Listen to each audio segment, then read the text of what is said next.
বাউল শিল্পী আবুল সরকারের ফাঁসির দাবিতে বিক্ষোভ মিছিল করেছে হেফাজতে ইসলাম বাংলাদেশ।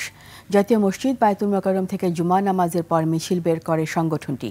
মিছিলের আগে বিক্ষোভ সমাবেশে হেফাজত নেতা জুনাদ আল হাবিব বলেন, আবুল সরকার আল্লাহ, রসুল ও ইসলামের বিরুদ্ধে কথা বলেছে। বাউলদের ওপর হামলাকারীদের দ্রুত গ্রেপ্তারের নির্দেশ দেওয়ায় প্রধান উপদেষ্টার প্রেস সচিব শফিকুল আলমের কড়া সমালোচনা করে বলেন, কোনো বিবেকবান মানুষ বাউলদের পক্ষ নিতে পারে না।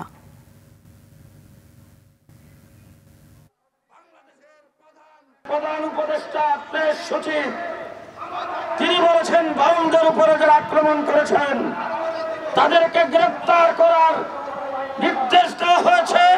বাউলদের উপরে কেউ আক্রমণ করে নাই। শনিবার, এর পরের শনিবারের আগে তাদের সবাইকে গ্রেফতার করতে হবে।